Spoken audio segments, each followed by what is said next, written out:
오신 분들과 인사 나누겠습니다. 하나님의 은혜가 충만하시기를 바랍니다. 현악기 악기팀의 애간정을 녹이는 이 소리가 하나님의 말씀과 더불어 곡조로 들리니까 마음이 참 한결 부드러워요. 오늘 또 성가대가 아주 흥겹게 찬양을 해주니까 추수감사절이 더 빛이 납니다. 우리 옆에 분에게 인사하겠습니다. 빛 중에 빛은 당신입니다.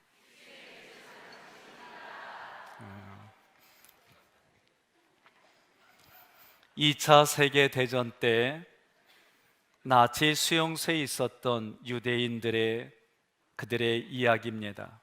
열악한 조건 속에서도 건강하게 살아남은 사람들이 있었습니다. 그 사람들을 대상으로 정신과 의사가 분석하고 보고서를 작성했습니다. 그 열악한 환경 속에서도 살아남은 사람들에게 공통점이 있었습니다. 그것은 그들의 마음에 감사가 있었습니다. 어떻게 생지옥 같은 그런 환경 속에서 무엇을 감사했을까? 나라고 한다면 어떻게든지 탈출해서 총을 들고 싸우려고 했을 텐데 어떻게 그런 일들이 가능할까? 보고서를 읽어보았습니다. 먼저 쪼개진 판자 사이로 햇볕을 주신 하나님께 감사했습니다. 하루의 생명을 연장해 주신 하나님께 감사했습니다. 뚱뚱한 감시원이 당번이 되면 저 사람은 움직이는 걸 싫어하니까 고통받을 게 덜해서 감사했습니다. 빵을 배급해주는 동료 죄수들에게 감사했습니다. 이런 극한 상황 속에서도 수감자들은 감사하며 살 때에 그 마음에 평화를 얻었다라고 간증했습니다. 감사한 사람들이 수용소에서 끝까지 살아남은 비결은 감사였다라고 고백하는 겁니다. 감사의 마음을 가지면 마음의 여유가 생겨서 영혼육이 건강해집니다. 감사를 모르면 원망과 불평이 많아집니다. 짜증스런 일들로 인해 그것을 입으로 이야기하고 그것을 듣는 사람도 짜증스러운 인생을 살아갈 수밖에 없습니다. 행복한 인생을 원하십니까? 그리하면 감사를 표현하시기 바랍니다. 옆에 분에게 내가 감사한 이유 3가지를 말씀해 보십시오. 나 이래서 감사해, 이래서 감사해, 이래서 감사해. 3가지만 옆에 분들에게 얘기하시기 바랍니다.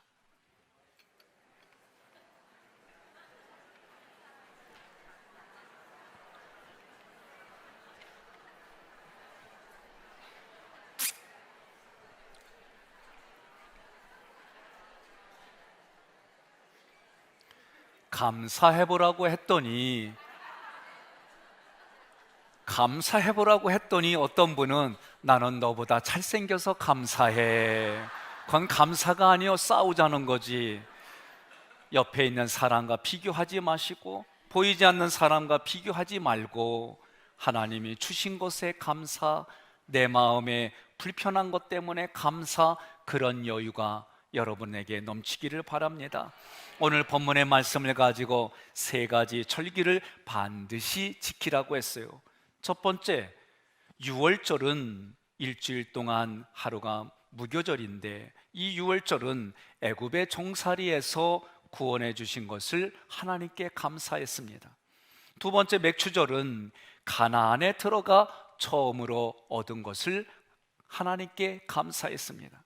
세 번째, 수장절은 모든 곡식을 추수해서 1년을 결산하여 드리는 추수감사절입니다. 그래서 추수감사절은 한 해의 마무리를 감사로 마치라는 말씀입니다. 하나님은 절기를 통하여 하나님의 은혜를 기억하라고 하셨습니다. 하나님 아까 사람들 앞에서 은혜를 아는 사람으로 이 땅을 살라고 하셨습니다.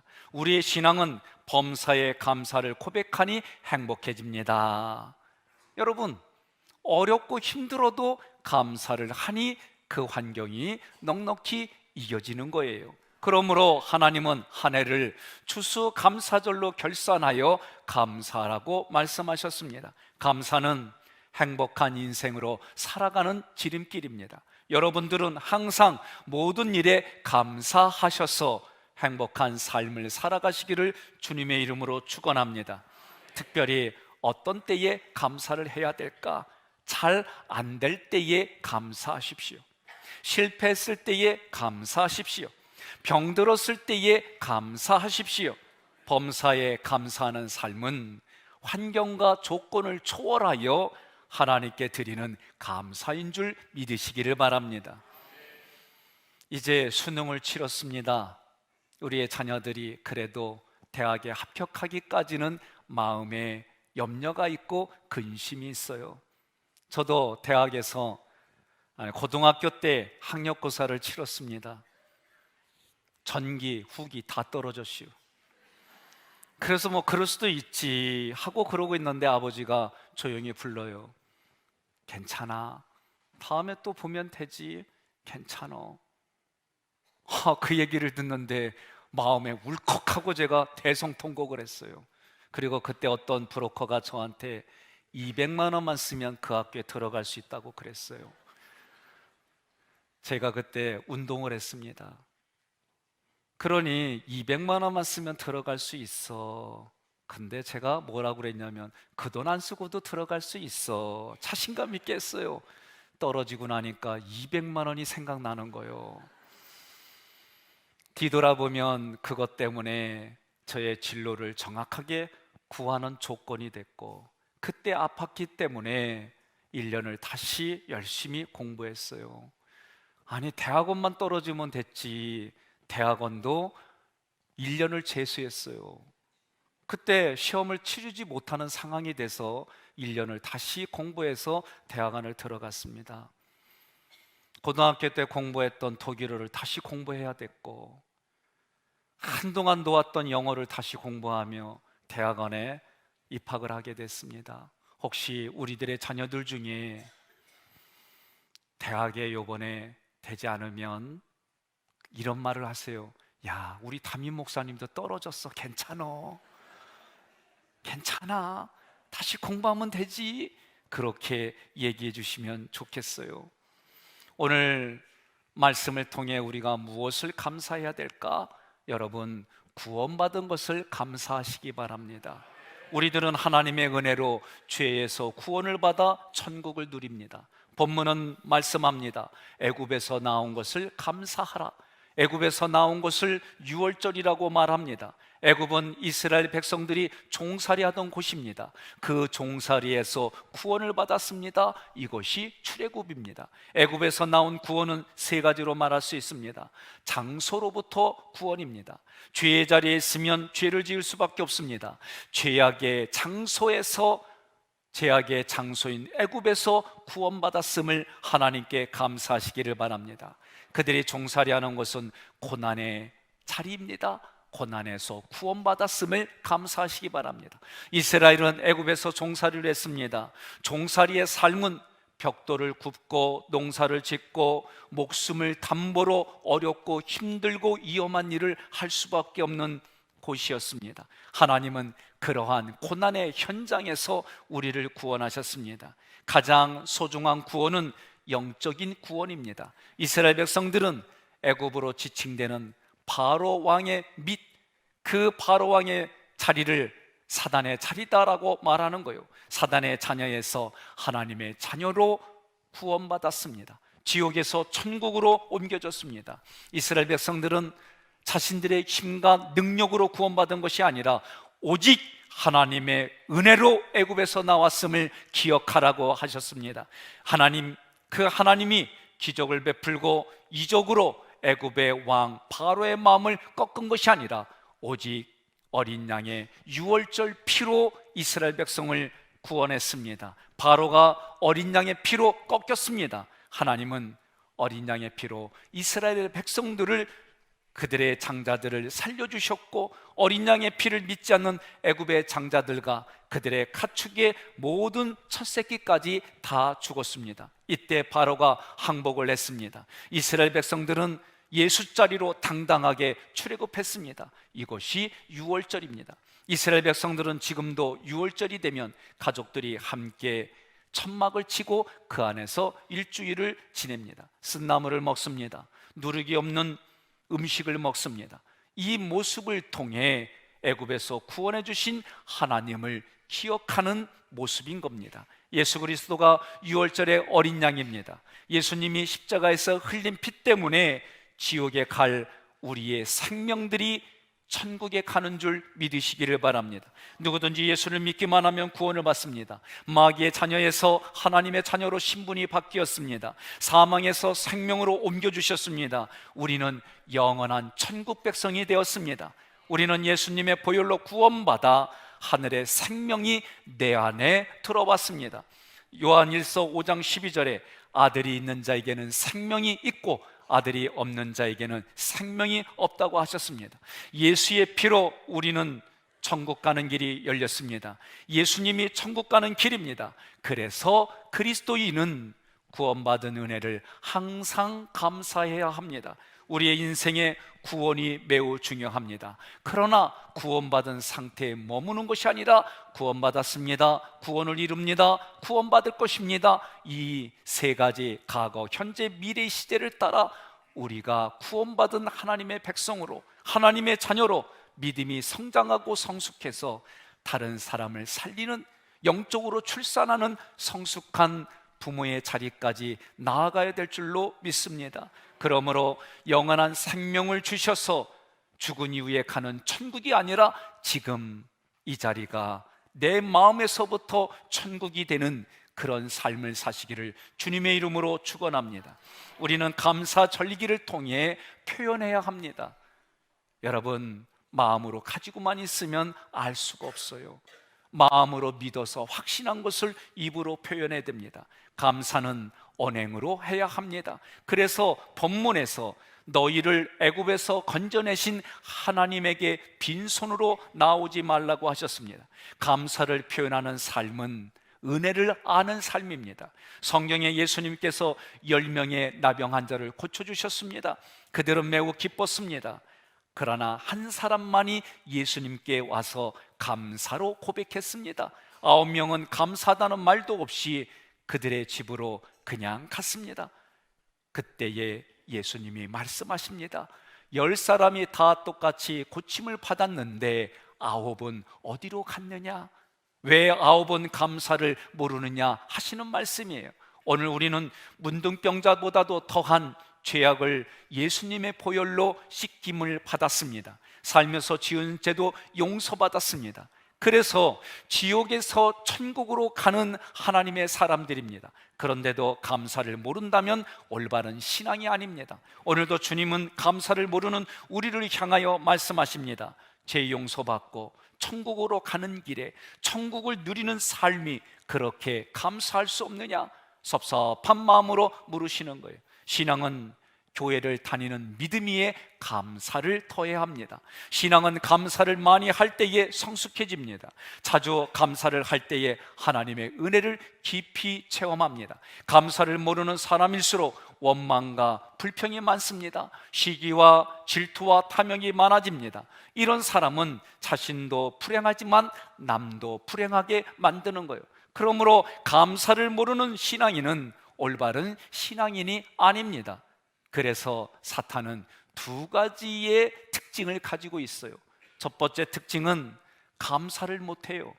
사탄은 감사 자체를 모릅니다. 사탄은 파괴자입니다. 이간자입니다. 거짓말장애입니다. 원망과 불평이 사탄의 속성입니다. 여러분은 절대로 비비부불 하지 말고 용감미인 대칭하시기를 바랍니다.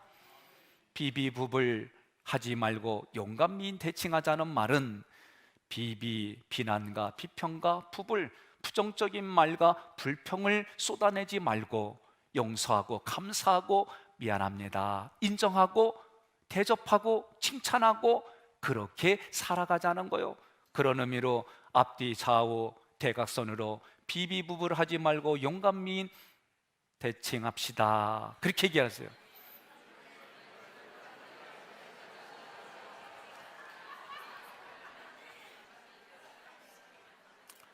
저는 이렇게 긴 문장을 빨리 끝내는 여러분에게 감사합니다.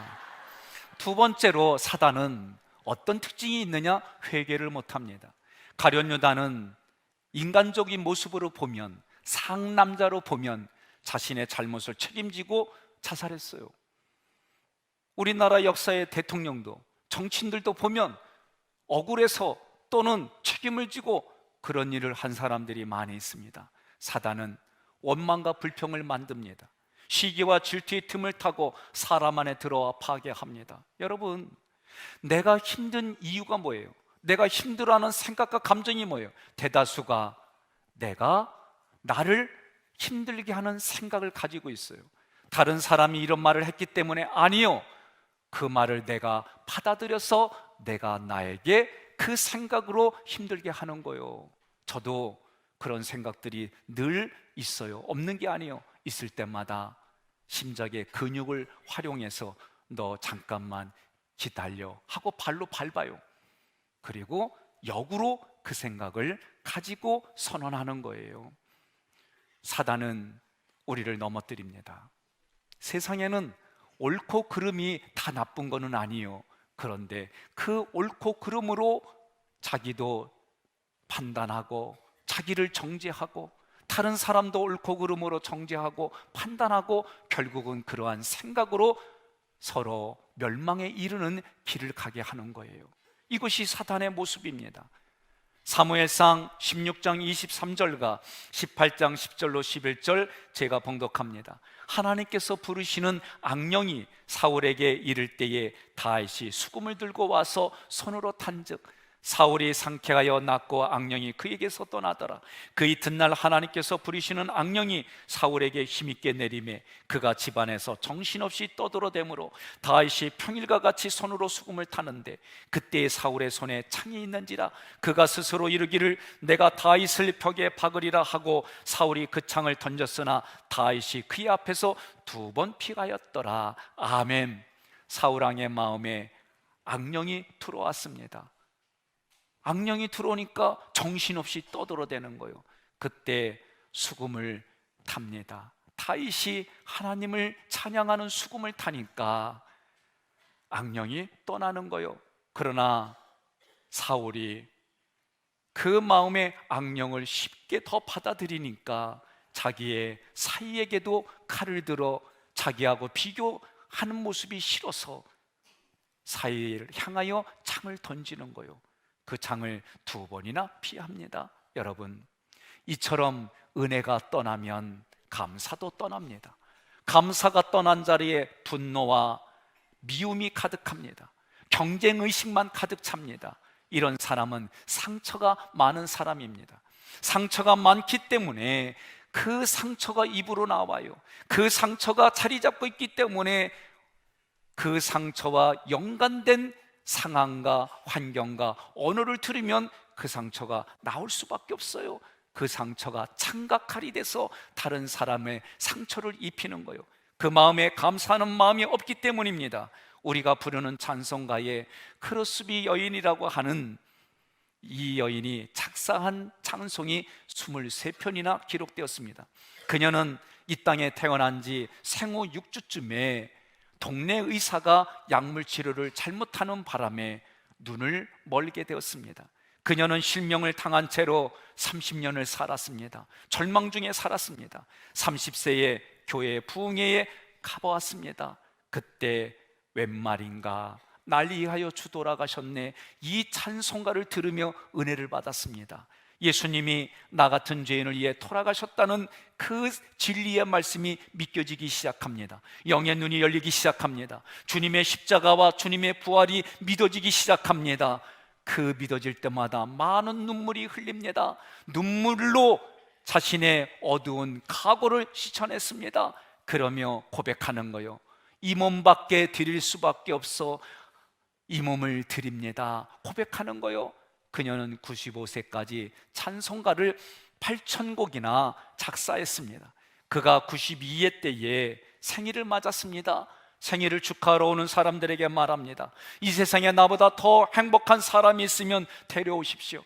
나는 눈이 보이지 않는 맹인이지만 항상 주님 안에서 감사했습니다. 이런 고백이 여러분과 저의 고백이 되어서 내가 가장 힘들어하는 것 때문에 이것 때문에 오히려 하나님을 감사합니다라는 고백이 넘치기를 바랍니다. 그렇습니다. 이 여인은 불행의 조건을 많이 가지고 있었지만 오히려 주님 안에서 그것 때문에 감사하며 살았어요. 우리 각자가 내면을 살펴보십시오.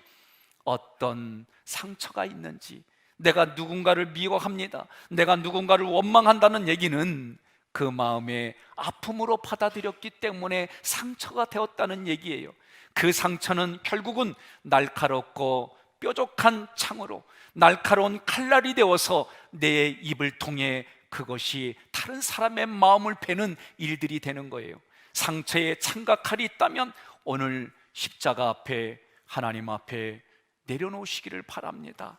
그리고 하나님을 섬기는 마음으로 타인을 섬기는 삶이 회복되기를 바랍니다. 그리할 때에 내 마음과 영혼의 상처가 치유됨을 경험하는 복된 시간이 되기를 바랍니다.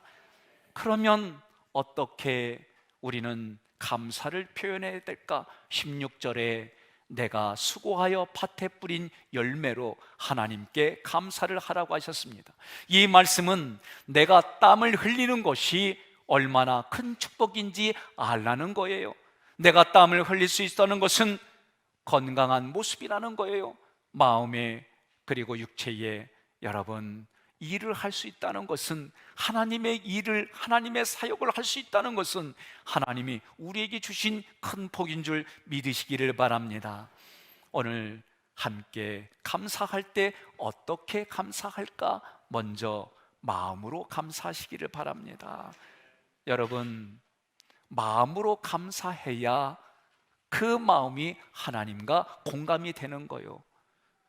다음에는 영혼으로 감사하시기를 바랍니다. 오직 하나님의 말씀이 거하는 심령이에, 마음과 의지이에 내가 하나님 앞에 머리 숙이고 무릎 꿇는 마음으로 감사하시기를 바랍니다. 마지막으로 나에게 주신 소유, 내가 소유할 수 있는 물질로 감사하시기를 바랍니다. 감사는 축복의 통로입니다. 진정한 감사는 내가 마음으로 믿은 그 믿은 것을 입술로 고백하고 마음에 깨달은 감사를 나의 손과 발로 하나님 앞에 예물을 옮기는 모습이 진정한 감사예요. 여러분, 사람과 사람 사이 속에서도 무엇을 잘못했으면 배상하는 거예요. 그 전에 어떤 분이, 우리 아이가 첼로를 연습하는데 그 첼로를 좀 빌려줬어요. 빌려줬더니 밑에를 부러뜨리고 가운데가 금이 가서 왔어요. 그래서 목사님 어떡하냐고. 뭘 어떻게 새로 사면 되지, 그렇게 말하려다가 됐어요. 그랬어요. 그리고 많은 사람들은 내가 누군가의 물건을 손해보게 하면 그걸 그대로 포상하겠다는 생각이 없어요. 내가 누구의 마음을 아프게 했으면 그 마음을 포상하겠다는 마음이 없어요. 그래서 성경은 의무제로 속죄제와 속건제를 드리라는 거예요. 내가 누군가에게 물질로 잘못했으면, 그 물질을 손해보게 했으면 반드시 더해서 배상하라고 했어요. 마음을 아프게 했으면 그 마음을 물질로 계산해서 배상하라고 했어요. 옆에 분에게 그래요. 아멘 안 한다는 얘기는 그렇게 살겠다는 거예요, 배상하며 살겠다는 거예요. 오래전부터 우리 장로님들은 귀한 인생을 살아요. 다이아몬드 3캐럿짜리 인생을 살아요. 그게 뭔지 아시죠? 내가 아내에게 속상하게 하면 그 속상한 마음을 헤아려주고 보다듬어주기 위해서 그 즉시 금은방에 가서 다이아몬드 3캐럿을 짜가지고 끼워주기로 했어요. 그러면 그만큼 살아가는 인생이 그만한 값어치를 한다, 그 얘기요. 하나님이 3가지 절기를 주시면서 감사하라고 하셨습니다. 하나님의 은혜를 기억하며 감사하십시오. 이것은 우리의 인생을 행복하게 살아가라는 뜻입니다. 하나님의 은혜를 기억하며 먼저 하나님께 감사하시고 이웃에게 감사하시기를 바랍니다. 오늘 여러분들이 이제 성만찬을 함께 하면서 하나님 앞에 예물을 드리려고 그래요. 이 모습은 구약의 제사 드리는 모습을 형상화한 거예요. 여러분들이 중앙으로 나오셔서 하나님 앞에 먼저 자기의 재물을 잡는 거예요. 그 재물의 값만큼 여러분들이 물질로 하나님 앞에 헌금하는 겁니다. 그리고 그 앞으로 나오셔서 성만찬을 받는데, 이 성만찬은 성소를 지나 지성소까지 가는 모습으로 형상화해서 오늘 그렇게 예배를 드릴 겁니다. 여러분, 경건한 마음으로 가지시고 여러분들이 영혼육의 감사로 오늘 그런 의식에 참여하셔서 남은 여생 감사로 살아가는 모두가 되기를 주님의 이름으로 축원합니다.